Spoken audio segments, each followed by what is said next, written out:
네, 인종차별을 더는 볼 수 없다는 목소리가 전 세계에서 커지고 있고요. 관련 내용을 다룬 영화들이 최근에 다시 주목을 받고 있습니다. 무료로 보라고 영화사가 내놓은 영화도 있는데요. 이번 주 개봉 영화와 함께 전해드리도록 하겠습니다. 강유정 영화평론가 오늘도 나왔습니다. 어서 오세요. 안녕하세요, 네, 강유정입니다. 먼저 개봉 영화부터 보도록 하겠습니다. 두 번이나 개봉이 연기가 됐던 국내 맞습니다. 네. 영화가 드디어 개봉을 했어요. 결백이라는 작품이고요. 아마 홍보 기간 중에 배종옥 씨 그리고 신혜선 씨가 예능 프로에 나온 것도 본 기억이 있으실 겁니다. 근데 벌써 그게 2월이죠. 그러니까 꽤 많이 밀려서 네. 개봉을 하게 된 작품이고요. 신혜선 씨 그리고 배종옥 씨, 허준호 씨가 주연을 맡은 작품입니다. 평범한 시골 농가 장례식인데 아무래도 장례식이다 보면은 술이 나오잖아요. 근데 막걸리를 먹고 청산가리에 중독이 돼서 사망하는 사건이 일어나게 됩니다. 그런데 여기에 사건의 용의자로 지목된 사람이 두 사람인데 어머니는 일단은 중증 치매입니다. 그러니까 딸의 얼굴도 못 알아보고요.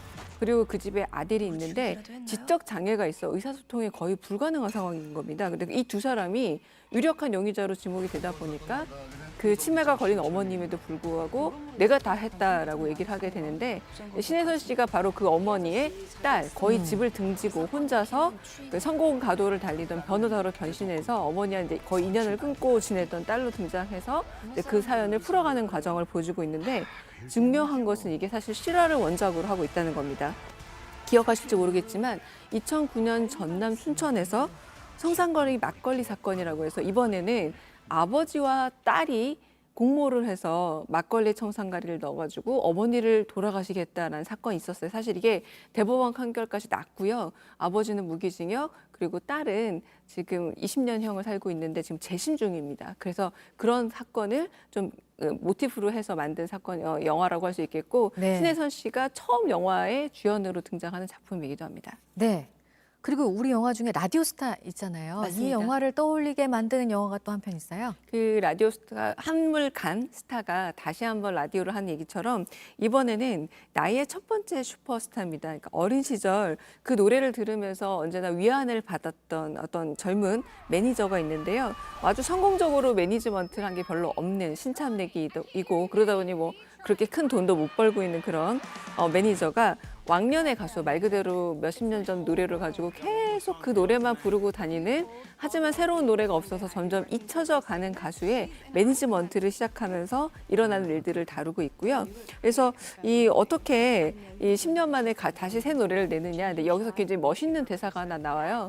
40이 넘어서 1위 곡을 차지한 미국의 여가수는 5명밖에 없고 그중에 흑인은 딱 한 명이다. 근데 내가 될 수 있겠느냐. 우리 한번 해보자라고 해서 그렇게 옛날 가수가 현재의 가수로 바뀌는 과정을 아주 좀 리드미컬하고 그리고 들을 수 있는 음악이 상당히 좀 흥겨운 그런 음악 영화로 바뀌었습니다. 네.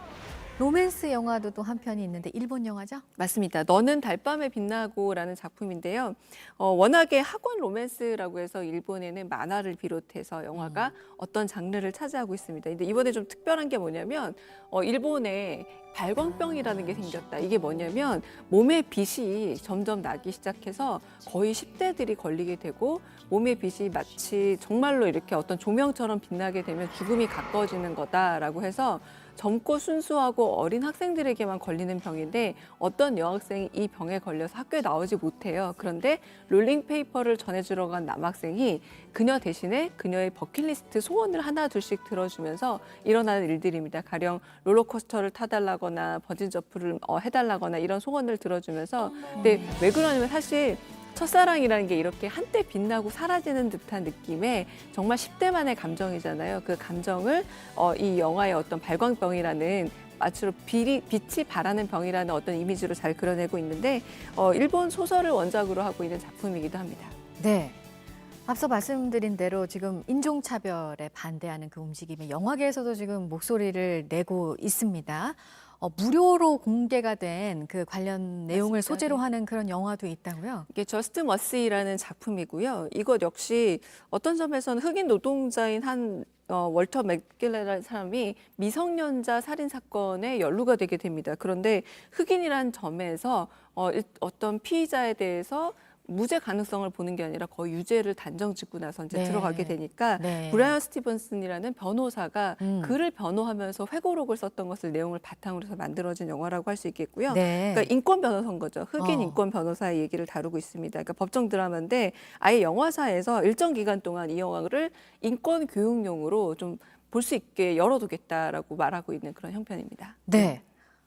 뭐 그 영화 안에서의 이야기의 힘이 있잖아요. 맞아요. 그러니까 이런 네. 지금 움직임과 관련해서 좀 그동안 이런 일이 있었구나라고 볼 만한 그런 영화들이 있습니까? 어떤 거 추천해 주실 수 있을까요? 우리에게는 사실 조금은 낯선 얘기지만 네. 미국에서 가장 큰 갈등 중 하나가 바로 인종 문제 아닙니까? 네, 그래서 네. 그런 문제들을 직접적으로 다룬 영화들도 있고요. 그리고 좀 간접적으로 다룬 어. 영화들이 있는데 간접적으로 다룬 영화 중에 조던 필 감독이라는 다룬 겟아웃이라는 영화 아마 많이 보셨을 겁니다. 네. 공포 영화인데 여자친구의 집에 갔는데 여자친구는 백인이란 말이에요. 그랬더니 그 집에 갔더니 정말 몇백 년 전에 어떤 흑인 차별 시대 혹은 노예 시대 같은 분위기의 어떤 이중 차별적 분위기라던 그리고 뇌를 말 그대로 세뇌를 시켜서 사람을 새로 만드는 것 같은 분위기를 공포 영화의 어법으로 녹여놓고 있는데 네. 사실 이 조던 필 감독이 이번에 SNS 시위라던가 헐리우드 안에서 벌어지고 있는 그런 시위에도 자신이 좀 참가하기도 한 감독이기도 하고요. 네. 한편으로는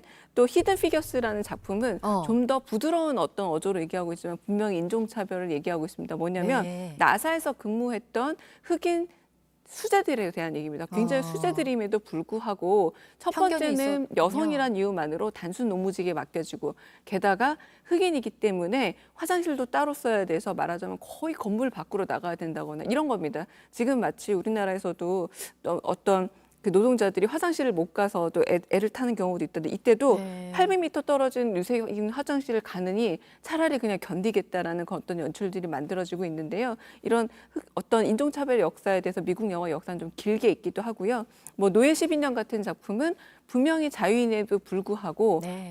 남부로 그냥 말 그대로 납치를 당했던 실제 있었던 일을 역사로 삼고 있으니까요. 이처럼 사실 미국 내에는 인종차별을 다룬 영화들이 상당히 많이 있었습니다. 네. 네. 몇 가지 영화들도 소개까지 해주셨습니다. 강유정 영화평론가였습니다. 잘 들었습니다. 감사합니다.